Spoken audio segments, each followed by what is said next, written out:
Hey, welcome back to the channel. Today we've got a blind reaction video. Now, if you're new to this channel, my name is Bridger Pennington. We talk on this channel everything's funds and finance and economics, specifically though, how to start and scale your own investment fund. So today, my guys have queued up a scene from The Big Short. Now, usually this is a blind reaction. The Big Short is a fantastic movie. I've seen this scene, pretty fun. So let's get this thing going. I love this show. He's rehearsing it to himself.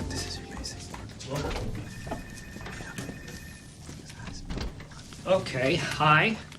How are you? Have a seat. Hey, Mr. Bennett from Deutsche Bank. Okay, real quick. Steve Carell has got to be one of the greatest actors of all time. Dude, his performance in The Office is insane. The way he moves his eyes and rolls and just becomes Michael Scott. And then he can do other scenes like this. It's pretty cool. Here we have.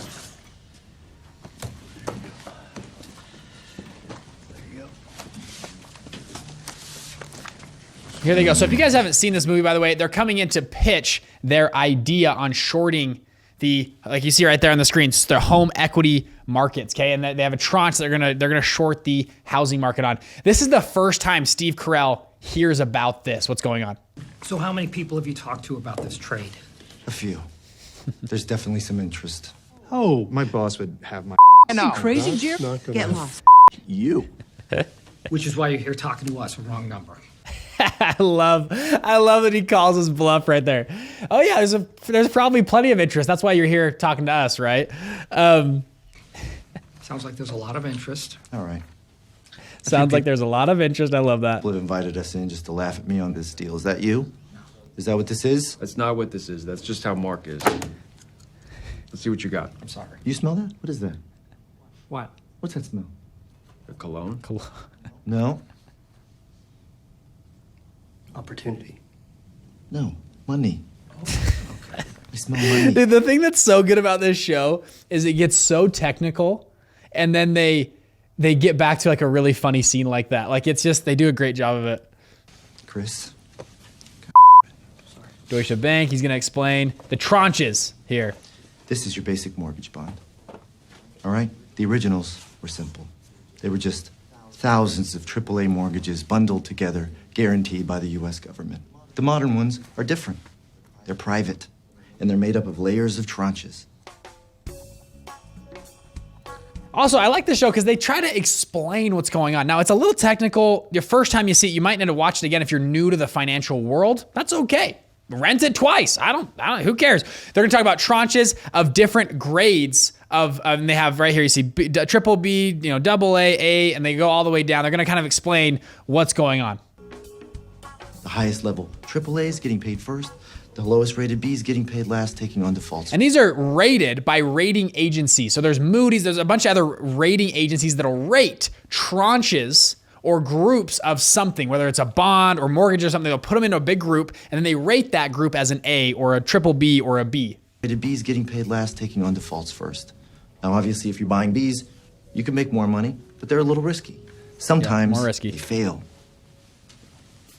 Chris? So sometimes the ones on the bottom fail.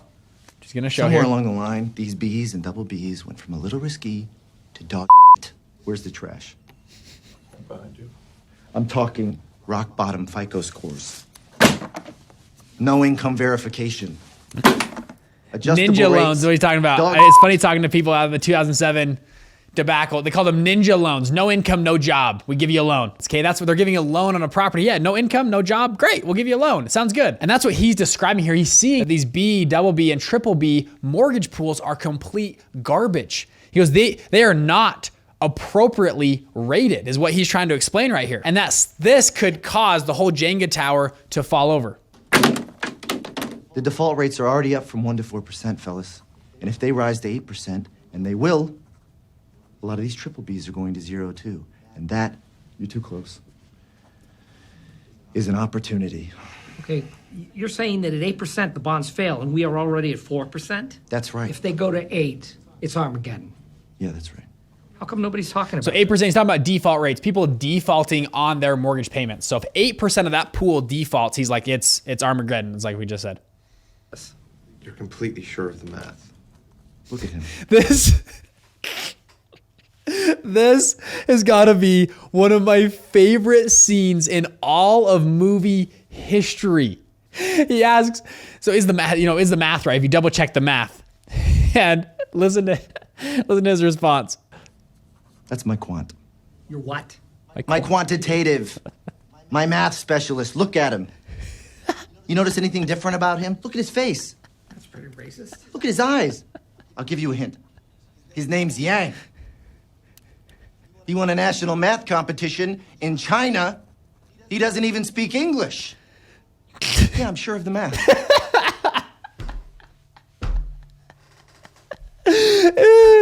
I'm sure of the math. I love that.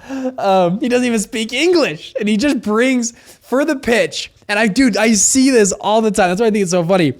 People will do things in pitch rooms that seem like an accident, totally on purpose. He could say, hey, he won a math contest in China. He's come over here. He's my quantitative. This guy's insane. People do this all the time in pitch rooms. I've seen people in pitch rooms make sure they get a phone call in the pitch room from somebody and they have some played out thing. Or they get an alert on their phone. Oh, it's time we got to reinvest our profits back in during the pitch meeting. This is not a happen chance, a coincidence. These are planned things that people put into pitches. So if you're being pitched by somebody and they do something like that, your little antenna should go up. Now, sometimes it's good. It makes the presentation better. That's fine. But just know those are little things that actually are created into a pitch room to make the pitch go better. They get off, oh, sorry, that's my supplier. He wants to give us more orders. During the pitch call, here he is. Can I answer it real quick? Oh yeah, supplier, yeah. 1,000 more orders? Oh, cool. Yeah, sorry, I'm taking a call real quick. My other partner's gonna talk to you. Comes back, yeah, he wants another 1,000 units of our supply. And investors go, wow, that's crazy. These guys, man, they must be really serious. It happens all the freaking time. So keep your little antennas up. But that is one of the funniest scenes of all time. And then the response right here. So he goes, he's from China. And by the way, I speak Mandarin Chinese. I lived in Taiwan for 2 years. I love Asia. I love Taiwan. I love Asian people. It's awesome. And I think this next line is so funny. Actually, my name's Jiang, and I do speak English. Jared likes to say I don't because he thinks it makes me seem more authentic. And I got second in that national math competition. So you're offering us a chance. He speaks perfect English, right? He just likes to say that. It just helps the pitch out. I think that is one of the best scenes of all time, though. He goes, look at him. He doesn't even speak English. And then he turns back and goes, yeah, my math's correct. I freaking love that scene. Oh, it's amazing. Chance to short this pile of blocks. How? With something called a credit default swap. So now they're going to explain what a credit default swap is, how they're going to actually short the pile of blocks. On the bond, and if it goes bust, you can make 10 to 1, even 20 to 1 return, and it's already slowly going bust. 10 to 1, 20 to 1? No way. And no one's paying attention. No one is paying attention because the banks are too busy getting paid obscene fees to sell these bonds. But wait, you are the bank. When you work for the bank. I bet yeah, so this is funny. So this is, right here in the scene, he goes, hey, you are the bank, right? You work for Deutsche Bank. Like, that's you. You're getting mad at your own company. Isn't that kind of a conflict of interest? It's kind of interesting, right? Nice and fat. Let's not talk about my margins, by the way. Being nice and fat. That's a nice shirt. Do they make it for men? It just Aren't insults you him. the bank? I work for the bank. I don't think like a bank. Big bank, small bank, I like to make money. All right? Let me put it this way. I'm standing in front of a burning house, and I'm offering you fire insurance on it. How can these... Which is pretty cool. I mean, he works, again, at the bank. Like, this is a great analogy. The bank is burning down. I am going to offer you fire insurance on the burning house, on the bank, right? On the bonds, on the mortgage pools that are coming out of here. These underlying bonds be as bad as you say. It wouldn't be legal. Nobody knows what's in them. Nobody knows what's in the bonds. I've seen some that are 65% AAA rated, that I know for a fact are filled with 95% subprime with FICOs below 550. So what he's alluding at here, and they'll talk about in a second, is these bonds and these different pools. And this goes for, I mentioned mortgage pools earlier. You can say bonds. This is what was happening in different groups. We'll talk about mortgage pools and bonds, and sometimes they're the same together. But that the rating agencies were rating these bonds incorrectly. They were getting paid huge sums of money to give a group of bonds. Let's call it it's supposed to be a double B bond. But if you can get us to a triple B or an A, we'll pay you a lot of money. And guess what that bank does? They turn around and sell that pool to someone else. And what was happening, this is an analogy to help explain this. It wasn't exactly this way, but it's an analogy to help explain it. There'd be your local credit union and bank. They would set up 15 mortgages this month, okay? They'd set up no ninja loans, right? No income, no job. They could sell those loans the day after.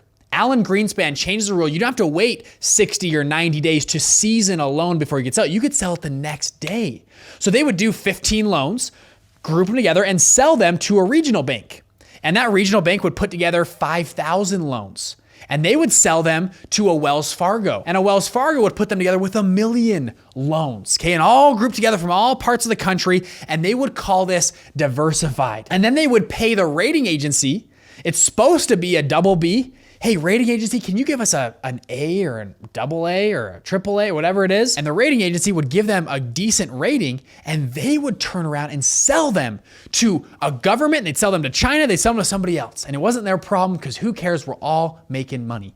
And guess what? Fannie Mae, Wells, the regional bank, all the way down to the branch manager, the loan officer, all made money on all of that. And no one cared, and they said, just give us more loans. We want more loans to keep doing this thing. And that's what he's getting at here is he goes, these loans are crap. Eventually, it's gonna go kabust. The top dogs are gonna stop buying from Wells Fargo, and Wells Fargo is gonna stop buying from the regional banks. The regional banks are gonna stop buying from credit unions, and from credit unions all the way up to the top banks are all gonna be caught with terrible mortgages and terrible loans. And we're gonna have a huge financial crisis. Does that make sense? Does that help out a little bit? Okay, we'll hop back in here. Blow your mind? When the market deems a bond too risky to buy, what do you think we do with it? He gets in. Yes. Yeah. I don't know. You tell me. So if it's too risky, if the market says the bond is too risky, what are we gonna do with it? And they're like, I don't know. All right. You think we just warehouse it on the books? No. We just repackage it with a bunch of other shit that didn't sell and put it into a CDO. A CDO. Yes, a CDO. What is that? This is where we take a bunch of Bs, double Bs, and triple Bs that haven't sold, and we put them in a pile. And when the pile gets large enough, the whole thing is suddenly considered diversified. So yeah, they're grouping all these unsold. So if they can't sell them, no worries. We'll just group them together. It's like, and they're gonna do an example here, and we'll probably skip that, but it's like a chef, right? They don't sell the turkey one night. They take that turkey and they make turkey soup the next day. Yeah, it's not as good, but it's still turkey soup, and we can still sell it for a soup price instead of a nice fillet or nice whatever meal price that it would have sold the day before. And then the whores at the rating agency give it a 92, 93% AAA rating. No questions asked. So then back to the rating agencies, right? Rating it higher. Say that again. A collateralized debt obligation. It's important to understand because it's what allowed a housing crisis to become a nationwide economic disaster. And the people buying these didn't know because the rating agencies that are supposed to be independent were lying. And they were giving these bond pools and mortgage pools higher ratings than they should have had. I don't know how these could possibly be correlated. So somehow you're like the Dora the Explorer, and you're the first person who has found this thing. Hold on. So You're Dora the Explorer. I love how they add these little lines in. I just think it's so great. CDOs are shit wrapped in cat. Yeah, that's right. Institutions treat these CDOs like they're as solid as treasury bonds, and they're going to zero. No, it can't be right. There were 500 billion in housing bonds sold last year alone. The ratings agencies, the banks, and government. You're saying they're all asleep at the wheel? Yeah. My whole So if you caught that, $500 billion of these bonds were sold last year. And he's like, so everybody's asleep at the wheel. 500 billion, right? Which just so happens to be very similar to what we saw a few weeks ago with the Evergrande crisis in China. That's what they're hinting at, is Evergrande is gonna default on a few $100 billion of their bonds. That's why they said this could trigger another event like we had this year. department's long on this stuff. They call me Chicken Little. They call me Bubble Boy. I love how he tries to hold back his laugh right there. They call me Chicken Little. They call me Bubble Boy. Zero. I love it. B's, zero. Double B's, zero. Triple B's, zero. And then that happens. What is that? That's America's housing market. Thank you. Hey, Jared. Shut your mouth. Okay. Back up through the deal. Let's be friends. We will see. Thank you. I love that. No, I'm just evaluating right now. Thank you. Thank you for coming in. Bye, Sheriff. Steve Carell is so good in this show. I don't like it. He's playing us. He's playing us. He's got too much skin in the game, and he's dumping his position. What if he's right? You want him to be right. Yes, I do. The banks have given us. So yeah, it's a good point. Like now they're questioning this guy's motives, right? Like where is he coming from? Like why do this? And yeah, either he's trying to dump his position into somebody else. He's just lying to him straight up. He's trying to dump his position to them. Or what Steve Carell's gonna say is maybe he's so transparent. It's crazy how much he was saying screw his own company, screw his own bank, and the bank is burning down, buy fire insurance on this, on everything that's going on. And Steve Carell, and you see this throughout the show, he hates Wall Street. He's kind of anti-Wall Street guy. He wants to clean up the streets a little bit. He wants to take down these big institutions. It's kind of cool. So that's why he's saying he's like, you want him to be right. And you have that kind of that bias in your brain that you want to do this. So this is a big decision, right? Do we believe him? Do we not believe him? And this is what they go for. Banks have given us 25% interest rates on credit cards. They have screwed us on student loans that we can never get out from under.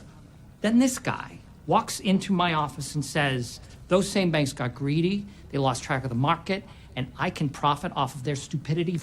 Yeah, I want him to be right. I mean, how come you don't hate this guy? He's everything you taught us not to trust. I can't hate him. He is so transparent in his self-interest that I kind of respect him. Would I buy a car from him? No. I love that.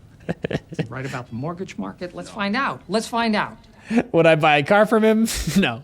But is he right about the mortgage market? Let's find out, right? Let's go find out. And then they go down through the rest of the movie. They go check the mortgage. You know, you kind of follow the story. They go check the rating agencies. They figure it all out, and he ends up figuring out how to short the market, and is one of the 4 fund managers in The Big Short that shorts the market. It's an incredible show. If you haven't seen it, go watch it on VidAngel or something like that, and you can take out all the F words or whatever if you want to do that. That's how I watched it. And fantastic show. And I've watched it a number of times, and I feel like I learn something new every time I watch it. There's just little scenes and little things they talk about that helps bring together this big picture. It's pretty cool, and it's just a fun show. They just do a great job of putting it together. It's pretty awesome. Look, it's 2 very simple questions. Is there a housing bubble? And if there is, how exposed are the banks? Yeah, okay. Let's get on this quickly, too, because if he's right, every loser with a couple $1 million in a fund is going to be jumping on this. I love that line. Every loser with a couple $1 million in a fund is going to be jumping on this. I love that. That's myself included. I remember I watched it the first time we had our first little fund setup. I'm like, yeah, I'm a loser with a couple $1 million in a fund. Yeah, he's one of the guys that I'm talking about. And then a lot of our group as well. Yeah, we're just, in his words, losers with a couple $1 million in a fund that can jump on an opportunity like this and take over. That's the beauty, by the way, of having your fund set up before a big crisis, before something happens, so that you're ready to act. You couldn't start day one, we're gonna raise money for this, go at it. It's nice to be set up and running if you can before opportunity spits on your shoes. Well, that was a good blind reaction. It's not really blind. I've seen the movie before. I'm happy our video guys, they keep giving me, every week, they'll give me new things to react to. So this one's pretty good. I actually like this one a lot. If you guys like our channel, please subscribe, like this video, comment below your thoughts. I'd love to hear what you guys think about this. And if we should do more videos like this, let me know. Thank you guys. I'll see you in the next episode. Bye.